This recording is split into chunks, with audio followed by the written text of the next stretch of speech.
राम राम दोस्तों। आज अपन सिंधु घाटी सभ्यता के महत्वपूर्ण प्रश्न पर चर्चा करेंगे। इससे पहले मैंने आपको 2 भाग बताए जिनमें 30% मैंने बताए थे। आज अपन 20% ऊपर डील करेंगे। टोटल मैंने आपको 50% बता दिए और 50% मैंने कोशिश किया पूरा टॉपिक कवर हो। आपका जो पूरा टॉपिक पिछले पर्सन में मैंने शामिल किए गए हैं और आपके शायद ऐसा कोई कंटेंट नहीं छूटेगी जिसमें आपको प्रश्न नहीं पूछा गया हो मैंने। ठीक है, मेरे आपके 6 वीडियोस बना रखे सिंधु घाटी सभ्यता के, वो आप प्ले लिस्ट में जाके देख लेना। मैंने इन टॉपिक्स में कंप्लीट सिंधु घाटी सभ्यता कवर करने की कोशिश की है। ठीक है मित्रों, चलिए आज का अपना पहला प्रश्न बात करते हैं अपन। देखो मित्रों, अपन पहला प्रश्न क्या है कि सिंधु सभ्यता में कौन सी मृदबाण संस्कृति है। देखो मित्रों, ये प्रश्न बहुत बार पूछा जाता है कि हर काल के अंदर अलग अलग मृदबाण संस्कृति है। भारत में मुख्य रूप से 4 मृदबाण संस्कृतियाँ हैं।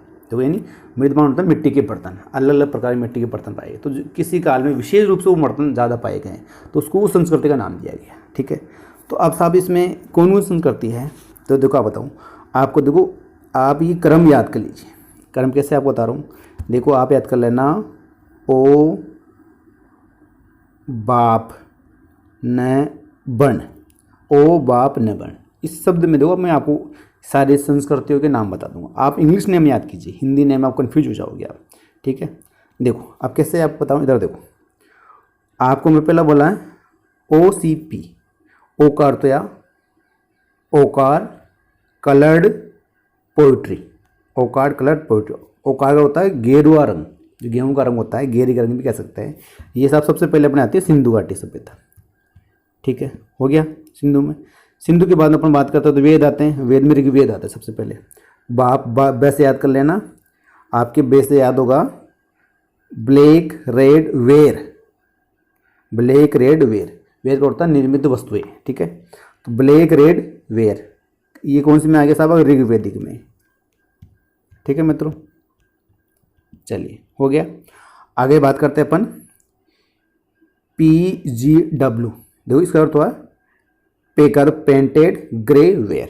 पेंटेड ग्रे वेयर यानी चित्रित स्लेटी रंग।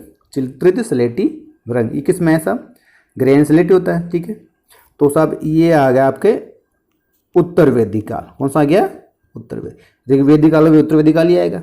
चलिए साहब आगे बात करते हैं। अब अपने आता है अगला NBPW। देखो एन कर तो है नॉर्थ, उत्तरी, बी का ब्लैक, पी का पेंटेड, डब्लू का वेयर। तो उत्तरी काली चमकीली परंपरा, उत्तरी काली चमकीली परंपरा ये सब है आपके मौर्य साम्राज्य में। किसमें आगे इसके बाद मौर्य आएंगे। तो वैदिक काल मौर्य आते नहीं आते। ठीक है, तो क्रम देखो सबसे पहले आपको मिलेगा ओ बाप मत बण, ओ बाप न बण। इसे में इस शब्द को याद कीजिए। ओ से OCP यही आ गया, सिंधु घाटी सभ्यता के लिए आ गया। आपके BRW यानी ब्लैक रेड वेयर, काली लाल मृदबाण संस्कृति, ये आता है आपका ऋग्वेदिक काल के लिए। ठीक है, पेंटेड ग्रे, ठीक है, चित्र स्लेटी रंग। ठीक है, मुद्रण संस्कृति है, प्रिंटेड एक ही बात है। तो ये आएगा अपने उत्तर वैदिक काल के लिए। और उत्तरी काली चमकीली परंपरा किसके लिए आता है सब आपके, वो आता है आपके मौर्य काल के लिए। ठीक है मित्रों, तो आपके इसमें ये बहुत बार प्रश्न पूछा जाता है और ये प्रश्न वो है जो आपका सिलेक्शन करवाते हैं। ये सिलेक्शन हर किसी को नहीं आती प्रश्न ये। ठीक है मित्रों, तो अपना उसका आंसर आएगा अपना 1 नंबर। ठीक है, आगे चलते हैं। देखो किस सभ्यता के लोग सिंधु सभ्यता के लिए मेलुआ शब्द का प्रयोग करते थे। ठीक है, देखो साहब आप ये 2 तो ऑप्शन है, आंसर है ही नहीं। ठीक, इन दोनों में से एक होगा। इन दोनों का नाम इसके सभ्यता से सिंधु घाटी सभ्यता में दोनों का नाम आता है। देखो इसका आंसर आएगा, राइट आंसर है 2 नंबर, सुमेरिया की सभ्यता। देखो सुमेरिया की सभ्यता के 2 अन्य नाम, मेसोपोटामिया की सभ्यता भी है, इसके अलावा उसको बोलते हैं दजला फरात की सभ्यता भी है। 3 नाम उसके अलग अलग नाम हैं। तो आप 3 कन्फ्यूज मत होना। ये मेलुआ शब्द का प्रयोग कहाँ किया गया, सुमेरिया अभिलेख में किया गया, यानी मेसोपोटामिया के अभिलेखों में किया गया है। ठीक है मित्रों, आगे चलते हैं। अगला आ रहा है कि निम्नलिखित में से कौन सी सभ्यता हड़प्पा सभ्यता के समकालीन, कौन सी सभ्यता समकालीन था साहब। इसके अंदर देखिए यूनान की नहीं है साहब, रोमन ये भी नहीं है साहब, क्रीट सभ्यता ये भी नहीं है। आंसर है मिस्र की सभ्यता। दोनों 2 ही सभ्यता उल्लेख किया गया, मिस्र की सभ्यता का और इसकी क्या कहते हैं अपने यूनान, इसकी मिस्र की सभ्यता और मेसोपोटामिया सभ्यता, 2 सभ्यता उल्लेख किया गया सिंधु घाटी सभ्यता में। ठीक है मित्रों, आगे चलते हैं। आगे बात करते हैं कि किस सभ्यता के लोग कपास के लिए सिडोन शब्द का प्रयोग करता है, यानी कपास के लिए सिडोन शब्द का प्रयोग किया गया जिसका उत्पत्ति सिंध से हुई है। तो सब इस सिडोन शब्द का प्रयोग किसने किया था? ये कपास के लिए होता है, ठीक है, और वो सिंध के प्रदेश के लिए होता था, लेकिन किस सभ्यता के लोगों ने किया था साहब इस सिडोन शब्द का प्रयोग? तो साहब आप इनमें से याद करोगे तो उसमें यूनानी शब्द है, यूनानी भाषा का शब्द है, किसका? ये यूनानी लोगों ने इसका प्रयोग किया था सिडोन शब्द, ठीक है। थोड़ा गहराई का प्रश्न, लेकिन मैंने इसको क्लियर किया। सिडोन शब्द किस भाषा का शब्द है? ये यूनानी भाषा का शब्द है, यूनानी शब्द में प्रयोग किया गया था, और जिसका होता है कपास के लिए, और कपास के लिए होता है, लेकिन वो किसके लिए आता था? सिंध प्रदेश के लिए आता था, ठीक है मित्रों। आगे चलते हैं। निम्नलिखित में से कौन सा सैन्यकालीन बंदरगाह नहीं है, यानी डक यार्ड कह सकते हैं, या पोर्ट नहीं है, बंदरगाह नहीं है, कौन सा नहीं है साहब? तो देखो, बालाकोट है, सूतकांगेडोर है, अलादीनो भी है, सूत कोटड़ा है, लोथल है। तो साहब इनमें सारे के सारे हैं, उपयुक्त सभी हैं। देखो, इसके अंदर एक देखने वाली बात और है कि आपके बालाकोट, सूतकांगेडोर, अलादीनो ये पड़ता है पाकिस्तान में, ठीक है मित्रों, और सूत कोटड़ा और लोथल पड़ता है अपने गुजरात के अंदर। ये भी आप पूछ सकते हैं आपसे। आगे चलते हैं।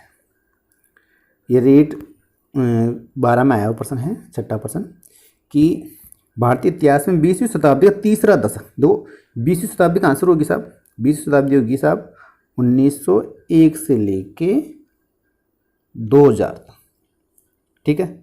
अब 1901 से लेके शुरू कर रहे हैं अपन, कहाँ शुरू कर रहे हैं? 1901 से, सॉरी 1901 से लेके 2000 तक, ठीक है। इसका तीसरा दशक कौन सा आएगा? यानी तीसरा दशक आएगा अपना 1921 से लेके 1930 का। ये देखो समझने की चीज़ है ये, यानी 20वीं शताब्दी का तीसरा दशक, यानी 1921 से लेके 1930 के बीच की बात पूछ रहा है ये, ठीक है। अभी ने पूछा कि कर्नल टार्ड का एनालिसिस एंटिक्विटीज ऑफ राजस्थान, ठीक है, इसका प्रकाशन कब हुआ साहब? तो आपको पता है इसका प्रकाशन होता है 1829 में। तो ये अपना है ही नहीं। देखो उसमें अब इस प्रश्न में बहुत गहराई से चीज़ दी गई है कि अपने को शताब्दी को पता होना चाहिए, कौन सी शताब्दी का आंसर होती है, ठीक है।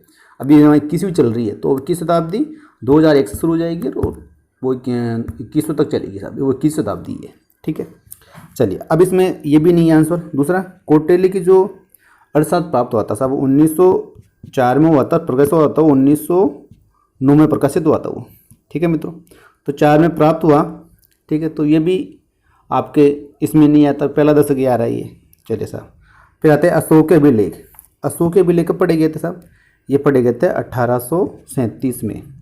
जेम्स प्रिंसेप राजकुमार, प्रिंस यानी राजकुमार होता है, अशोक के अभिलेख पढ़ने वाला भी राजकुमार, इतना याद कर लेना। तो वो 1837, ये भी नहीं है। सिंधु घाटी खोज कब हुई थी साहब? 1921 में हड़प्पा खोजा गया था। आएगा नहीं? तीसरा दशक आ रहा है, 20वीं शताब्दी, तीसरा दशक यही है। तो अपना आंसर कौन सा आएगा? आंसर आएगा अपना नंबर 4, ठीक है मित्रों। आगे चलते हैं। निम्नलिखित में कौन सा नगर सिंधु नदी तट पर स्थित नहीं था? सिंधु घाटी सभ्यता के नगर दे रखे हैं, कौन सा नहीं था? मोहनजोदड़ो साहब था, ठीक है। कोरदीदी ये भी पाकिस्तान में, ये भी सिंधु नदी के किनारे है। चहूदोड़ो ये भी सिंधु नदी के किनारे। ये 3 इंपॉर्टेंट नगर है जो सिंधु नदी के किनारे ही है। उपयुक्त सभी आंसर आएगा इसका, ठीक है। चहूदोड़ो तीनों पाकिस्तान में पड़ते हैं, ठीक है मित्रों। आगे चलते हैं। अब निम्न में से कौन सा सिंधु स्थल गुजरात राज्य में स्थित सिंधु स्थल है? यानी गुजरात में कौन सा सिंधु स्थल है साहब? ठीक है, भरतराव साहब ये भी है, भगतराव, ठीक है। रंगपुर ये भी है, रोजदी मालवण ये भी वहीं है, और फिर सभी सारे के सारे कहाँ हैं? गुजरात में स्थित सभी है। चांदी का मुकुट, चांदी का मुकुट कहाँ से प्राप्त हुआ? देखो मैंने आपको बताया था, अपने मेरे वीडियो देखना, उसमें बता रहे हैं कुनाल, कुधन नाल, नाल यानी साथ। अपने साथ क्या लेके आएंगे अपन? चांदी की चीज़ें लाएंगे। लोग लकड़ थोड़े लेके आएंगे, कहीं से भी जाएंगे तो मानो लाना हो तो अपने को चांदी की चीज़ें लाएंगे, महंगी चीज़ें लाएंगे अपन, ठीक है। तो कुनाल में क्या मिले थे? चांदी के मुकुट मिले थे, ऐसे याद कर लेना, ठीक है। उत्तर आएगा इसका ए। कुनाल कहाँ पड़ता है? ये हरियाणा में पड़ता है मित्रों, ठीक है। रोपड़ आपके पंजाब में पड़ता है, लोथल आपके गुजरात में पड़ता है, बनावली आपके हरियाणा में पड़ता है। चलिए आगे चलते हैं कि कलश समाधान का उदाहरण, सॉरी उदाहरण लिखा हुआ है, उदाहरण प्राप्त होता है। कहाँ से उदाहरण प्राप्त होता है साहब? आपके धोलावीरा से, लोथल से, सूत कोटड़ा से, या सॉरी 2 ऑप्शन आ गए, धोलावीरा यहाँ दूसरा आएगा, ठीक है। तो इसमें कौन सा आएगा साहब, इसका आंसर आएगा अपना नंबर 4 धोलावीरा। कौन सा आएगा अपने धोलावीरा। और आपको अगर दोनों ऑप्शन सेम ही है तो उत्तर अपना 1 नंबर भी सही है, 4 नंबर भी अपना क्या है, सही है। सही है नहीं है मित्रों, ये देखो प्रिंटिंग मिस्टेक हो गई। आप कभी कंफ्यूज मत होना, एक बार हो आता रीड के अंदर दो ऑप्शन दे रखे तब जहाँ ये दो रेखा दोनों सही होंगे, नहीं ऐसा नहीं होता, कभी प्रिंटिंग मिस्टेक हो जाती है। देखो इसमें आपके कलश सावधान का उदाहरण मिलता है, वो आपके मतलब सूर कोतड़ा में क्या मिलता है, सूर कोतड़ा के अंदर मिलता है। देखो सूर कोतड़ा दो ही चीज़ मिली हैं, कहाँ पड़ता है सूर कोतड़ा, गुजरात के अंदर पड़ता है। इसमें एक तो मिला है घोड़े के अस्तित्व के अवशेष मिले साहब, ठीक है। इसके अलावा घोड़ा आता तो घोड़े के लिए 4 कलश तैयार थे साहब, ये लो नहीं अपन जो 4 कलश होते नहीं होते, आप ऐसे याद करो जैसे किसी के बारे में बैकुंठी निकालते हैं तो चारों जो कोने पे 4 कलश निकालते नहीं रखते, तो याद कर लेना ये दोनों चीज़ सेम है। ये कहाँ मिली थी अपने को, सूर कोतड़ा के अंदर मिली, नंबर 3 आएगा, ठीक है। आप ऐसे में सुना 2 बार ऑप्शन दे रखा है तो सब दोनों ही ये दोनों सही है, ऐसा भी नहीं होता, बहुत बार अपने गलती हो जाती है इसी, ठीक है। आगे चलते हैं।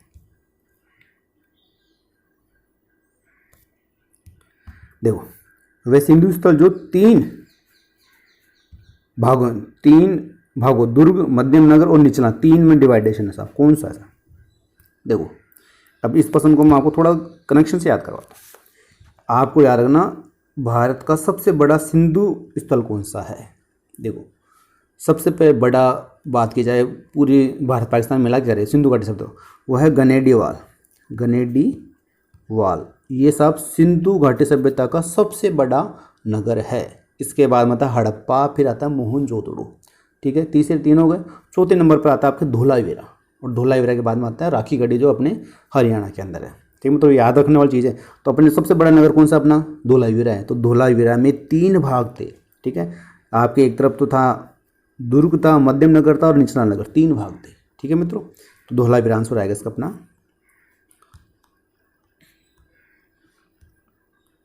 ठीक है। आगे चलते हैं।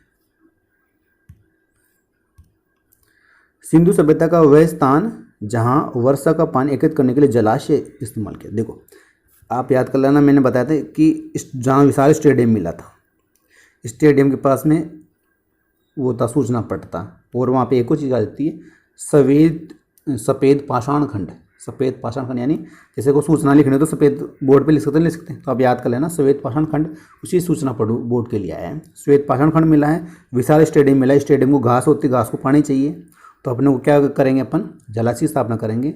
तो जलाशय कहाँ मिला साहब, विशाल स्टेडियम मिला अपने को धोलावीरा में। कहाँ मिला अपने को, धोलावीरा में, ठीक है। तो जलाशय भी कहाँ है, धोलावीरा में है। सूचना पट भी कहाँ है, धोलावीरा में। और श्वेत पाषाण खंड भी कहाँ है, धोलावीरा में। चलिए आगे चलते हैं। सिंधु स्थल जो वर्तमान में भारत में स्थित है, कौन सा स्थल जो वर्तमान में भारत में, चाहूँ पाकिस्तान में है, अली मुराद पाकिस्तान के अंदर है, उपयुक्त सभी नहीं हो सकता, आलमगीरपुर या सिंधु घाटी शब्द की पूर्वी सीमा है। क्या है ये, पूर्वी सीमा है जो भारत में पड़ती है हिंडन नदी के किनारे। कहाँ है ये, हिंडन नदी के किनारे। तो आंसर आएगा अपना 2 नंबर आलमगीरपुर, ठीक है। चलिए आगे चलते हैं।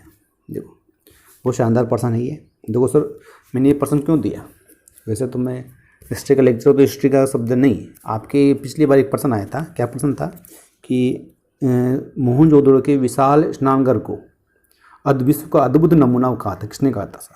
तो वो कहने वाले कौन थे, जॉन मार्शल थे, ठीक है। विशाल स्नानघर को क्या कहता, अद्भुत नमूना कहा था। ये रीट में आया हुआ प्रश्न है जो मैंने आपको बता दिया, ठीक है। अब बात की जाती है साहब ये किसने कहा था साहब। दो राजतंत्र ने होकर जनतंत्रात्मक था।